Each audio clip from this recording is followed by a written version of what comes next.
Ma'asyiral muslimin rahimakumullah, alhamdulillah wonten ing sonten punika kita sami dipun keparaken Allah Subhanahu wa taala saged makempal wonten ing masjid punika minangka setunggaling bukti bilih kula panjenengan sami tasih betahaken ingkang naminipun ilmu. Winjing kula SMS Mas Iwan. Ranten kula wingi dipun SMS, Ustaz saged ngisi ten Masjid Fatimah napa mboten?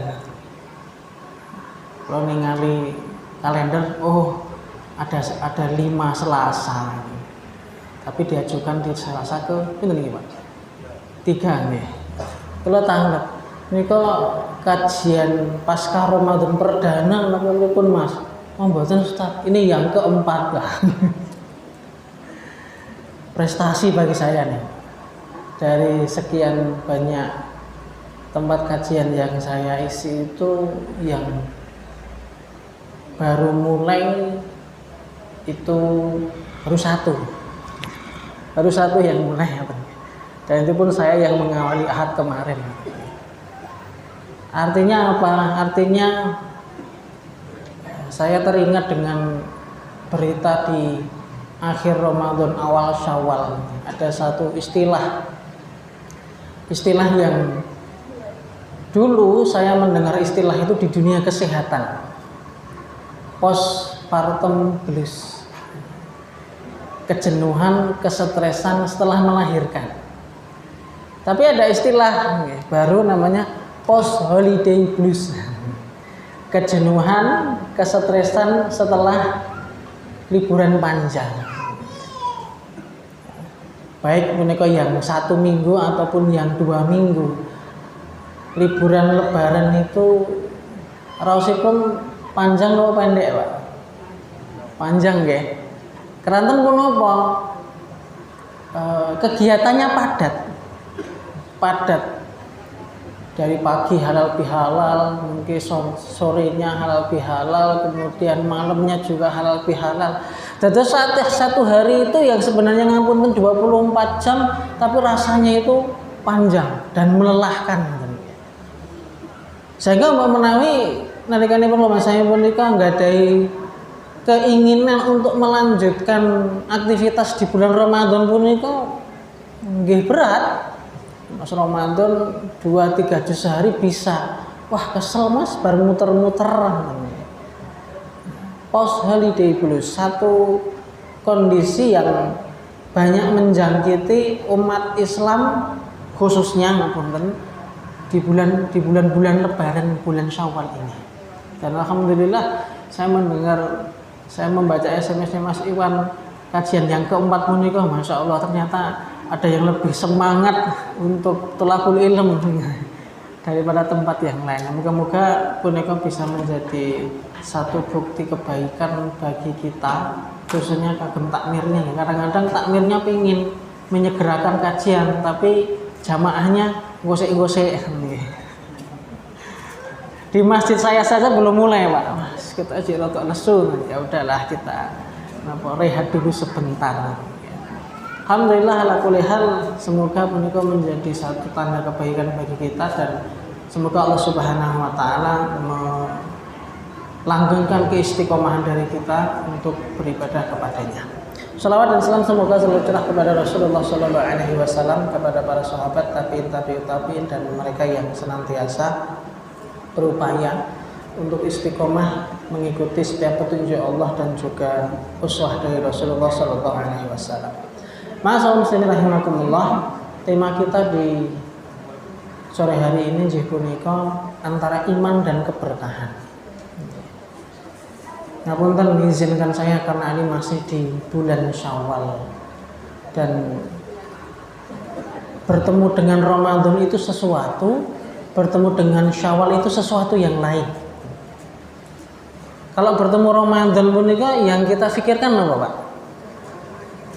Saya berulang kali menanyakan hal itu kepada jamaah yang saya hadiri kajiannya, itu jawabannya beda-beda.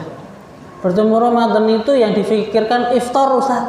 Nah, Tapi ada juga yang menjawab bertemu Ramadan itu yang difikirkan adalah Lebaran, Pak. Jadi Ramadan ini mulai mikir bodoni itu. Nah kemudian bertemu Syawal itu yang difikirkan apa? Karena itu sesuatu yang lain. Nah, hampir tidak ada yang menjawab bertemu Syawal itu berpikir bagaimana Ramadan berikutnya. Nah, Syawal itu mungkin acaranya seperti apa, fitrahi, sepiro dan seterusnya, kegiatan-kegiatan yang akan dilaksanakan di bulan Syawal. Nah, antara iman dan keberkahan, Ramadan itu ngapunten tujuan utamanya adalah untuk menggapai ketakwaan ingkang punika merupakan tujuan yang sifatnya universal. Ketakwaan bagi siapa? Siapa saja. Yang tua, yang muda, yang kaya, yang miskin, yang sehat, yang sakit.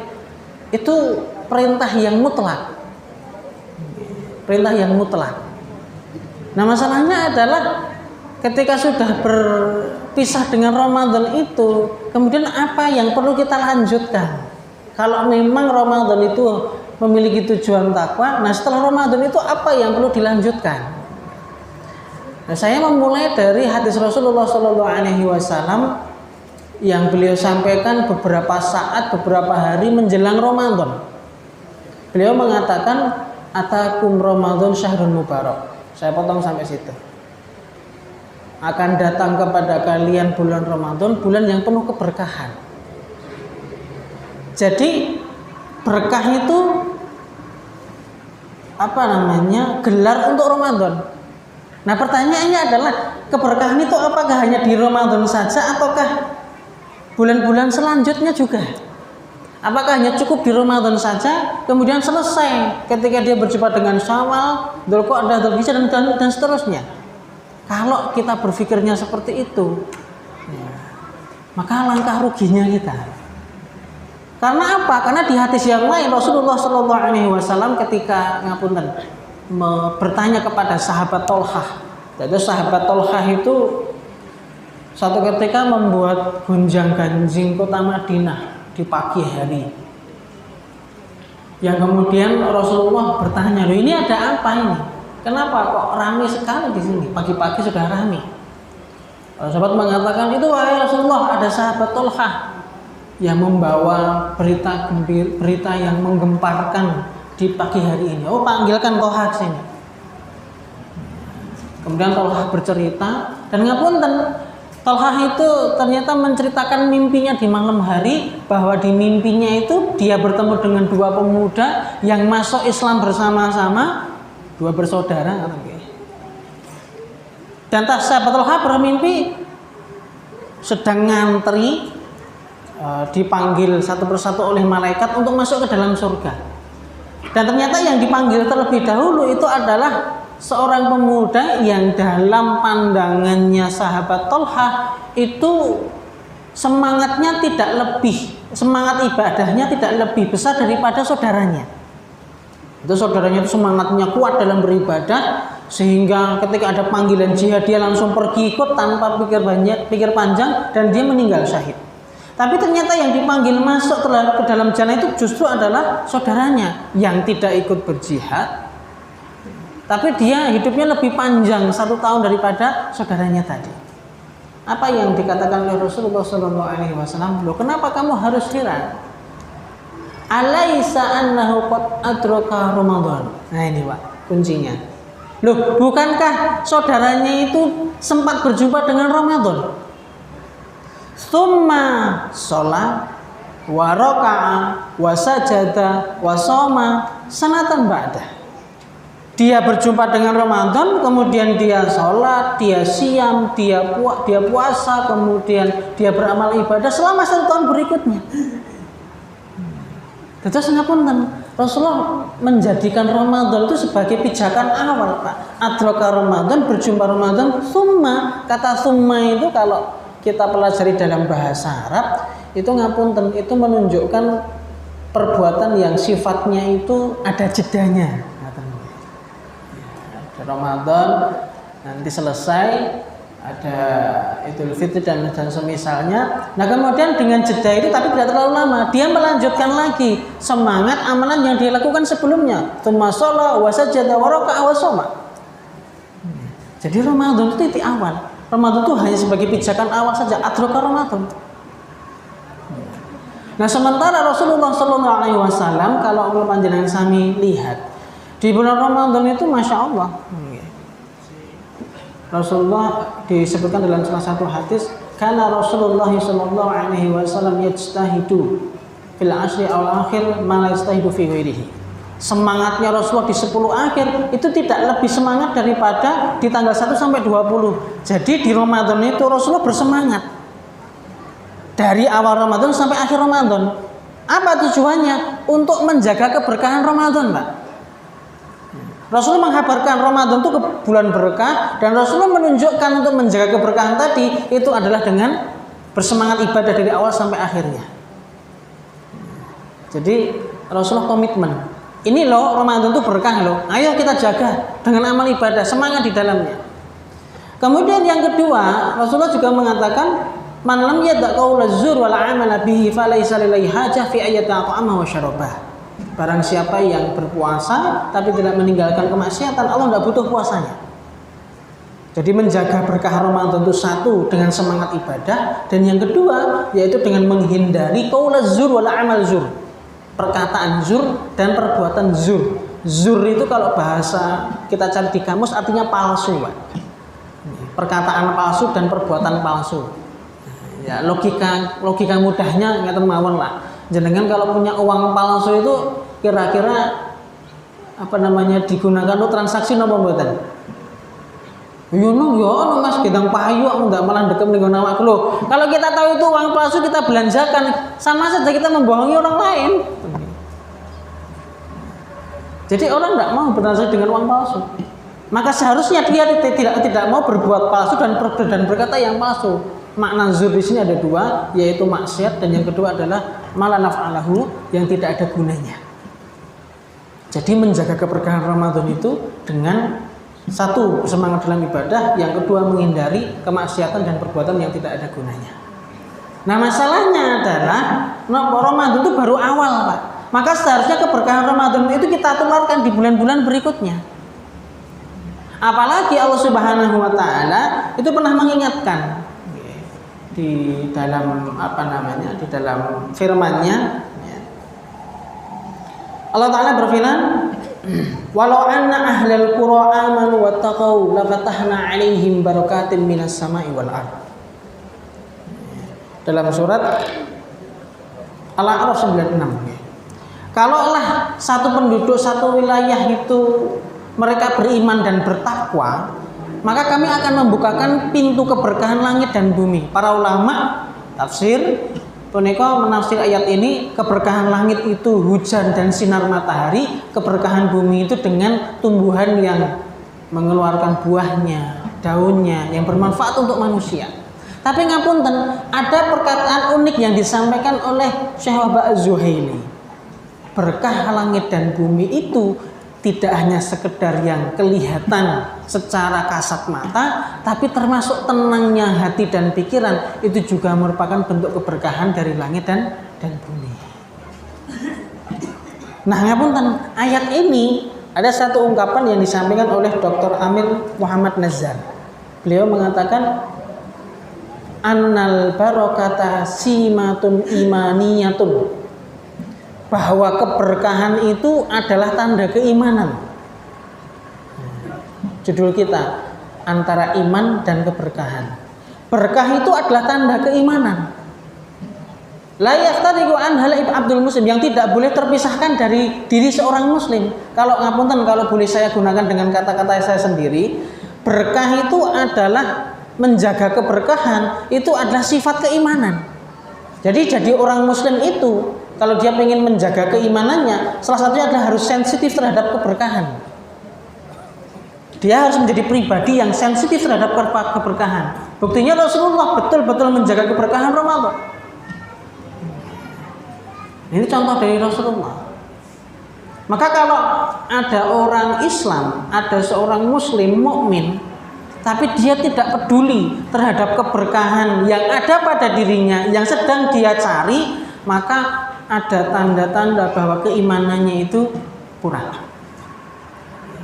Jadi keberkahan itu adalah tanda keimanan. Menjaga keberkahan, sensitif terhadap keberkahan, itu adalah tanda keimanan. Nah, persoalannya adalah berkah dalam hal apa, kan? Berkah dalam hal apa? Kalau kita bahas itu nanti banyak, Pak.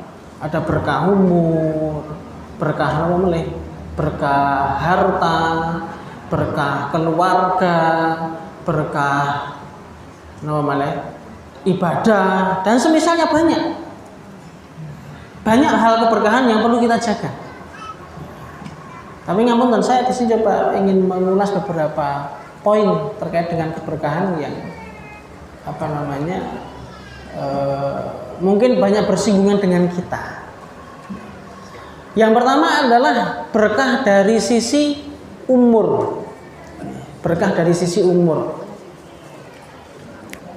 Panjenengan mungkin pernah mendengar satu sabda Rasulullah sallallahu alaihi wasallam, "Man arada ayyumatta umruh," barang siapa yang ingin dipanjangkan umurnya, barang siapa yang ingin dipanjangkan umurnya dan juga diperbanyak rezekinya, falyasil rahimah, maka hendaklah dia menjalin hubungan silaturahmi. Saya bukan membahas di apa namanya di silaturahminya, tapi ternyata umur itu bisa dijadikan, bisa dijaga keberkahannya, tapi juga ada orang yang mungkin tidak peduli dengan umurnya. Ada orang yang umurnya itu panjang, tapi sepanjang dia menjalani umurnya pun kok tidak ada kebaikan yang dia dapatkan. Karena ngapunten, yang namanya berkah itu tidak selalu banyak, Pak. Kalau panjenengan ditanya, berkah itu apa toh? Jenengan jawabnya apa? Kira-kira. Berkah itu maknanya no. Ngantek enek warung berkah. Napa? Barokah sel, nggih. Cuma berkah barang ngoten nggih. Berkah itu kalau kita kembalikan kepada apa yang disampaikan oleh Imam Ibnu Qayyim Al-Jauziyah, nggih punika ad-dawamu fil khair. Kebaikan yang senantiasa ajeg, yang senantiasa langgeng. Atau mungkin bisa dikatakan juga kebaikan yang senantiasa bertambah. Jadi kebaikannya, dan kebaikan punika umum ngapunten. Kalau keberkahan itu selalu dimaknai dengan bertambah saja, hartanya tambah banyak berarti berkah. Kalau hartanya tidak bertambah banyak berarti tidak berkah. Berarti yang paling berkah niku korun mungkin, Pak. Nah, hartanya paling banyak. Nah, koruptor, wah sing penting akeh berarti berkah. Napa ngaten? Enggak. Yang namanya keberkahan itu adalah kebaikan yang senantiasa ajeg. Beliau berdalil dengan sholawat kepada Rasulullah sallallahu alaihi wasallam. Allahumma sholli ala Muhammad wa ala ali Muhammad kama shallaita ala Ibrahim wa ala ali Ibrahim wa barik ala Muhammad. Ya Allah, berkahilah Nabi Muhammad sebagaimana engkau memberkahi Nabi Ibrahim. Berkahnya Nabi Ibrahim itu apa? Di antara anak turunnya itu banyak yang menjadi anak yang soleh. Bahkan beliau berdoa, kemudian doa yang beliau lantunkan di surat Al-Baqarah ayat 129 itu baru dikabulkan ketika di zamannya Rasulullah. Rabbana wa ba'ats fihim rasulan minhum, ya Allah, utuslah salah seorang rasul dari golongan mereka, yaitu dari anak turunku, yaitu Nabi Muhammad. Dan Rasulullah, keberkahan umur beliau sampai sekarang masih senantiasa berjalan. Pahalanya masih menumpuk. Setiap kita sholat, setiap kita sholawat, setiap kita beramal soleh, maka Rasulullah mendapatkan aliran pahalanya. Karena beliau yang mengajarkan kebaikan itu sejak zaman dulu.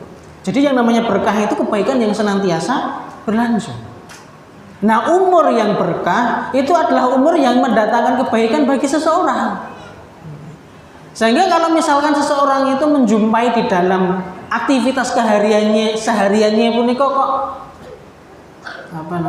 jauh dari kebaikan, maka tanda-tanda ini berkah panda. Nonton TV itu hukumnya apa, Pak?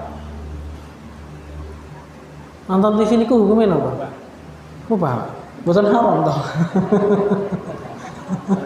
Tergantung ya, tergantung yang dilihat apa. Satu, tergantung yang dilihat apa. Yang kedua, aktivitasnya itu melalaikan dari amal soleh apa tidak kan?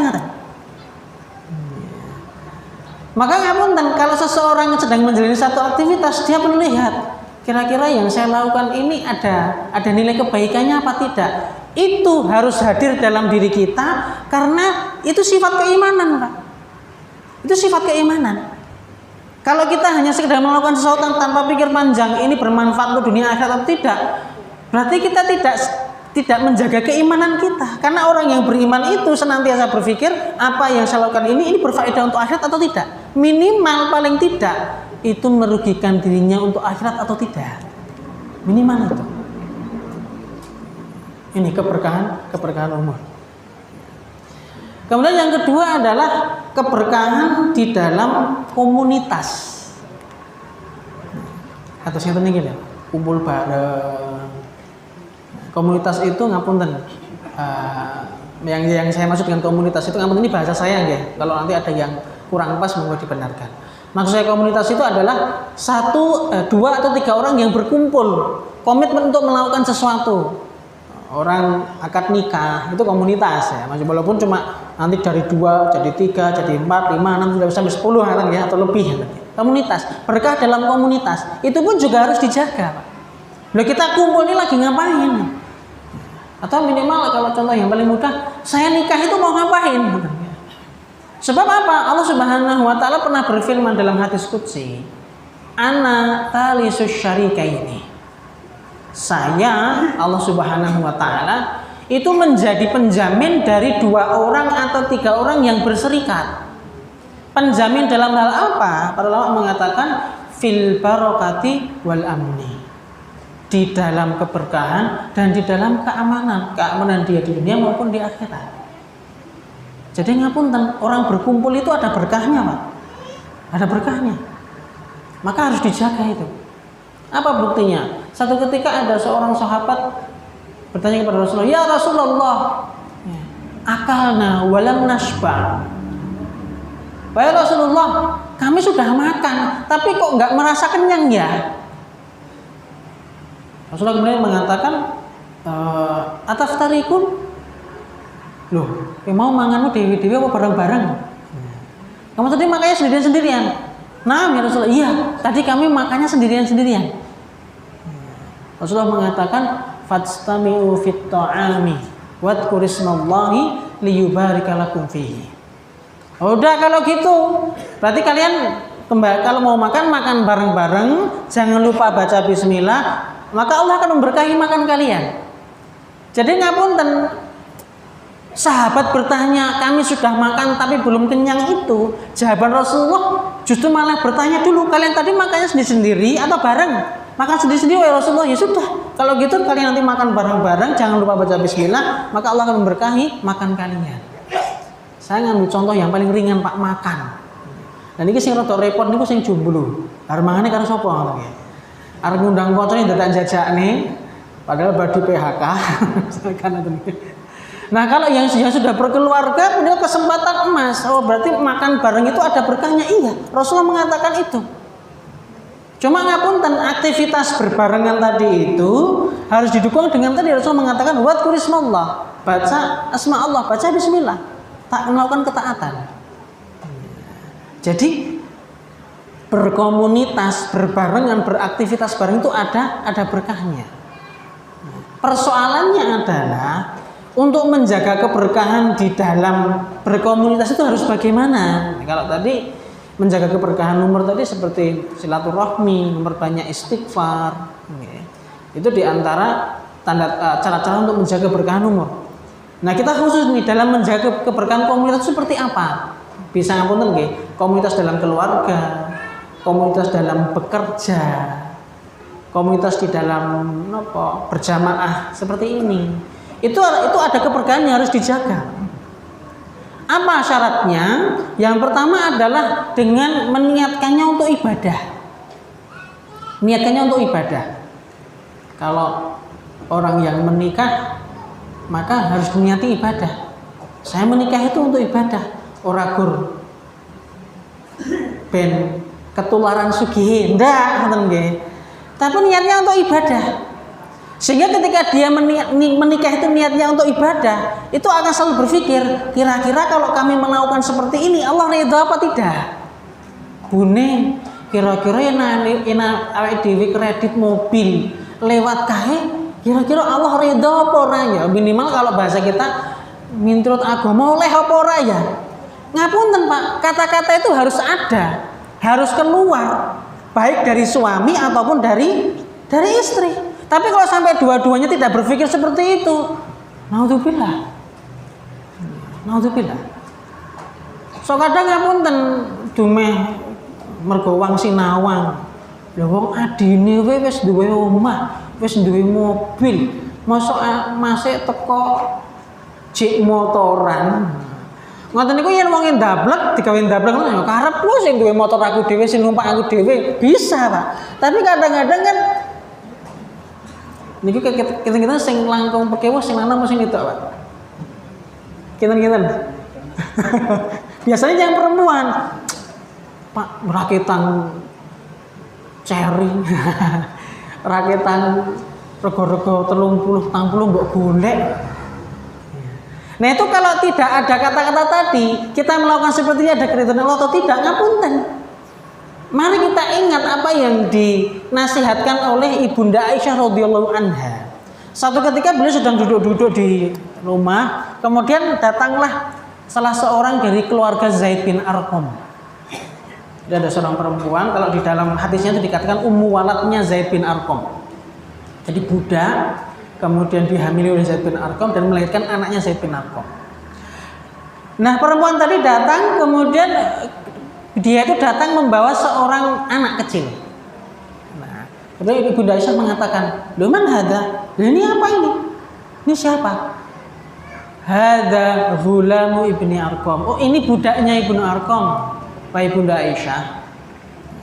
Saya beli dari dia 800. Nah, dia mau membeli lagi. Ini dengan harga 600, nanti mau transaksi. Nah, kemudian Ibunda Aisyah mengatakan, "Akhbiri Zaid bin Arqam fa innahu qad abtala jihadahu ma'a Rasulillah lam yatub." Kabarkan kepada Zaid bin Arqam, kalau dia tidak bertaubat dengan amalnya ini, dengan perbuatannya ini, maka dia sudah membatalkan pahala jihadnya dengan Rasulullah sallallahu alaihi wasallam. Zaid bin Arqam itu seorang sahabat yang yatim piatu, ya. Ketika Rasulullah datang ke Madinah itu Zaid bin Arqam yatim piatu, tapi ngapunten, beliau termasuk yang awal-awal masuk ke dalam agama Islam. Nah, niku semangat jihadnya itu besar, Pak. Pernah satu ketika pengen ikut perang di perang Uhud punika, Rasulullah ngecek muter. "Oh, ini masih kecil, ini tidak boleh ikut, mundur." Tapi setelah diizinkan untuk berperang, hampir tidak ada peperangan yang dilakukan Rasulullah kecuali beliau ikut. Kalau saya coba menghitung itu, mungkin sekitar 7 tahun beliau berjumpa dengan Rasulullah. Jadi selama 7 tahun perjumpaan dengan Rasulullah, itu ikut perangnya 19 kali, Pak. Ini berarti setahun berapa kali, Pak? Kalau 7 kali 4, 2 berarti 14. Ada yang 3, ada yang 2. Jadi setahun itu perang 3 kali. Tapi dikatakan oleh Ibunda Aisyah, kalau dia tidak bertobat dari perbuatannya ini, maka 2 atau 3 kali tiap tahunnya dia perang bersama Rasulullah, itu batal. Tidak ada gunanya dia ikut perang bersama Rasulullah sallallahu alaihi wasallam. Ngapunten, ini ijtihad kesimpulan dari Ibunda Aisyah yang dihabarkan kepada keluarganya Zaid bin Arqam, dan Rasulullah tidak pernah menyanggah. Nah, pertanyaannya adalah apa yang dilakukan Zaid bin Arqam sehingga Ibunda Aisyah itu bisa berkesimpulan seperti itu, Pak? Zaid bin Arqam itu menjual budaknya dengan harga 800, kemudian membelinya lagi dengan harga 600. Ngoten niku kenging napa mboten, Pak?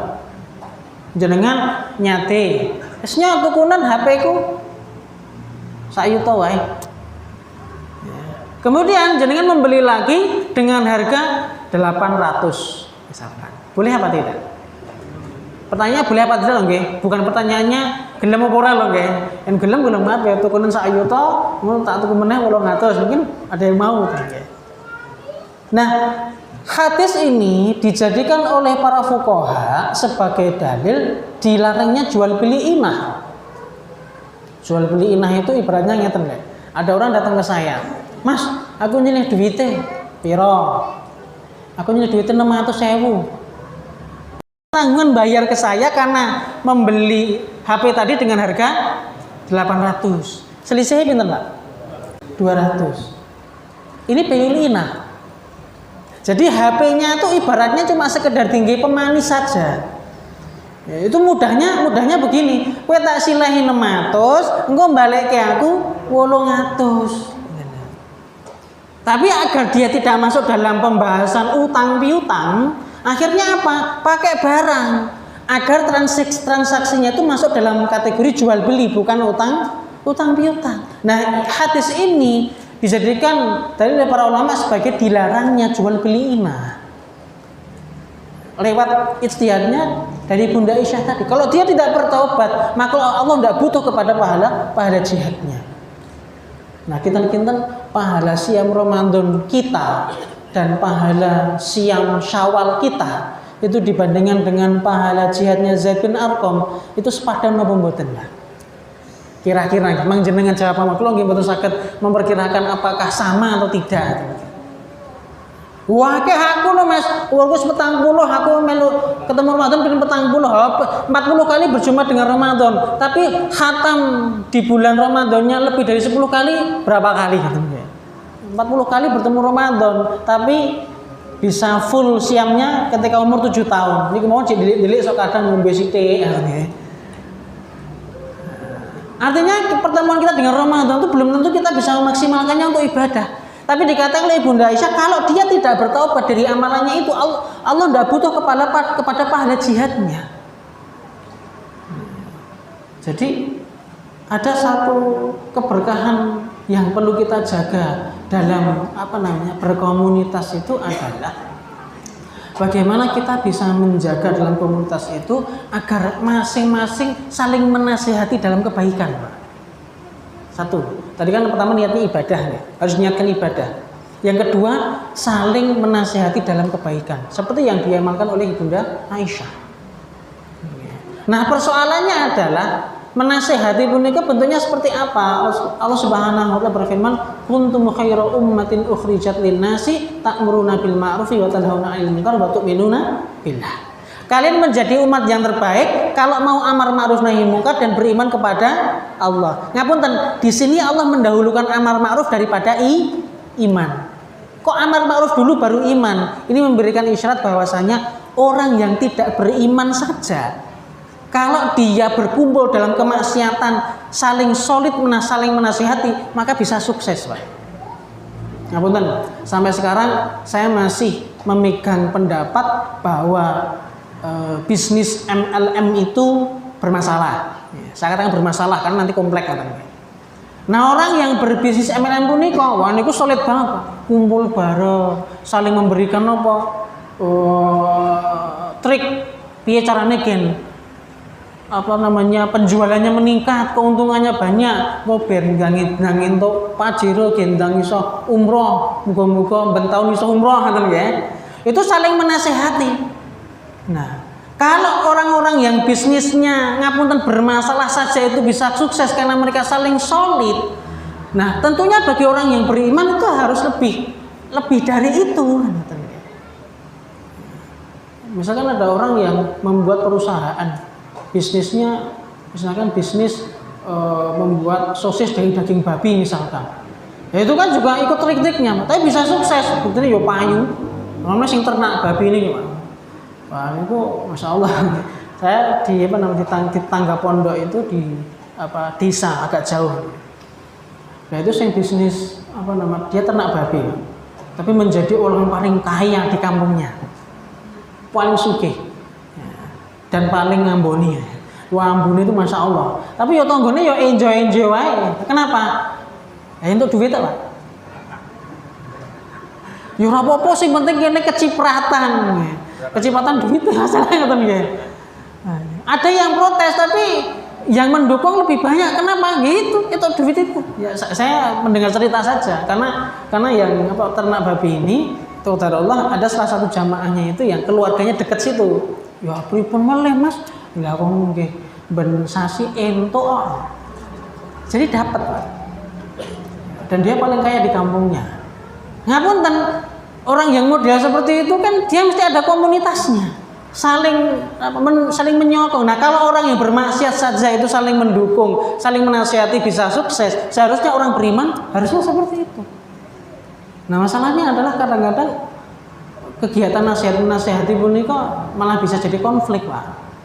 Contoh misalkan ibunya lihat bapaknya lagi nonton TV, Pak, pesakan kita sholat kono, pakai suara yang rotok banter, anaknya enek. Mangkel toh Pak, mungkin istuwa kaya cah cilik kandhani kayak karo bengok neh. Nah, maksudnya baik, menasihati baik kan saya toh Pak, menasihati Pak wis adzan nggih ndang nang masjid. Nah itu perkara yang baik. Tapi karena menyampaikannya tidak baik, dadine malah siling surup, ngoten nggih. Ya mangkat tapi karo gedumel ngoten nggih.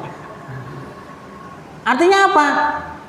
Ini salah satu nasihat dari Syekh Abu Abdillah Muhammad Yusri. Ketika Anda menasehati, maka jangan lupa tujuan menasehati itu adalah atas dasar cinta dan kebaikan. Kalau seseorang menasehati orang lain atas dasar cinta dan kebaikan, ngapunten, dia pasti akan mencari cara. Piye carane? Akulah yang saya nasihati itu siapa? Ngapunten, menasehati suami dengan menasehati istri kan beda, Pak. Menasehati anak kan beda. Saya pernah ada umat itu konsultasi. Ustaz, saya sudah menasihati suami saya untuk sholat, tapi kok malah marah sama saya. Saya batin. Saya tahu ibu ini sifatnya itu roto atos. Kalau menasihati itu mesti suaranya biantar. Saya tahu, paham sifatnya. Ngapunten Bu, lanjutnya saya nasihati pripun. Ya biasa tuh Mas. Biasa tak kon sholat, ngaji tak kon pengajian, malah gur metu omah wae ngoten ya. Dan usut punya usut. Nah, saya mengusutnya itu setelah cerai, Pak. Karena akhirnya itu menjadi sebab keduanya bercerai. Nah, itu suaminya bilang, "Lah nasihati ya HP. Nah, masa ning ngarepe anak ngomong bengak-bengok, ning ngarepe wong akeh ngomong bengak-bengok." Nah, itu menimbulkan rasa sakit hati di suaminya. Ya, kan janjinya niatnya baik, Pak. Nasihatnya niatnya kan baik. Tapi karena penyampaian yang tidak baik akhirnya justru menjadi tadi. Alhamdulillah. Kalau itu sampai berujung ya katanya salah satu sebabnya itu, ya mungkin ada sebab yang lain. Menjaga komunitas, keberkahan dalam komunitas, yang satu niatkan ibadah, yang kedua adalah dalam saling menasihati. Kemudian yang ketiga adalah amanah. Berdasarkan hadis tadi, Rasulullah mengatakan, Ana salisu syarikaini, Allah berfirman, aku menjamin keberkahan di antara dua orang yang berserikat atau lebih. Malam yakun ahaduhuma al-akhar. Selama salah seorang di antara mereka itu tidak berkhianat. Jadi ngapunten, dalam satu komunitas itu keberkahan bisa terjaga. Satu, niatnya ibadah. Dua, saling menasihati. Dan yang ketiga adalah saling amanah. Amanah di sini ngapunten tinggal dilihat komunitasnya komunitas apa. Kalau komunitasnya itu berupa rumah tangga, berarti sifat amanahnya apa? Ya ampun maksiat. Adanya pil sama will, nah itu yang menjadikan amanahnya hilang. Pertama SMS nyasar. Oh maaf Mas, saya kira teman saya Mbak Yunita. Lah ini siapa? Ini namanya Yuli. Mbak Yuli dari mana? Malah terus dibablas nih. Nah itu kan pintu khianat. Kalau dalam komunitas apa? Komunitas misalkan ada yang kerja di satu instansi gitu.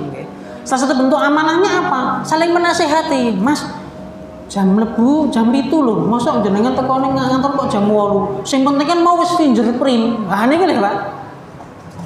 Fingerprint bablas. Pulu ngose teko-teko jam 09.00 agak ngantor. Ngapunten, ini tanda tidak amanah. Karena yang jam ngantor itu ya jam ngantor di kantor, ora gur fingerprint tok. Engko lunga jam 09.00 teko, nanti jam 12 mulih nggih. Jam 2 teko meneh fingerprint. Akhirnya ngantore teng pundi? Ngantore ning dalan niku mboten menggen kantor nggih. Kalau budaya seperti ini tidak diingatkan, itu namanya tidak amanah. Maka tadi keberkahan dalam komunitas tadi bisa diambil oleh Allah Subhanahu wa taala. Dan ngapunten, kemaksiatan satu orang itu bisa berpengaruh kepada yang lain. Su'ul khuluqi yu'di. Okay. Satu tabiat, satu perbuatan yang buruk itu mudah untuk menular. Bismillahirrahmanirrahim. Nah, iman antara iman dan keberkahan. Jadi berkah itu adalah sifat keimanan. Maka jadilah seorang mukmin yang sensitif terhadap keberkahan. Kalau Pak yang sami sudah diajari Rasulullah untuk menjaga keberkahan Ramadan, monggo. Kita jaga keberkahan bulan Syawal, keberkahan bulan Dzulqa'dah, Dzulhijjah dan seterusnya sebagaimana Rasulullah SAW mengajarkan kepada kita untuk menjaga keberkahan Ramadan. Moga-moga apa yang saya sampaikan ini bisa diambil hikmahnya dan faedahnya dan bermanfaat untuk kita sehingga hikmah Ramadan itu bisa kita langgengkan hingga Ramadan berikutnya. Maka Mbak Menami tergolong jika ada benarnya dari Allah Subhanahu wa taala, jika ada selain dari saya pribadi, subhanallah bihamdihi asyhadu an la ilaha illa anta astaghfiruka wa atubu ilaik. Assalamualaikum warahmatullahi wabarakatuh.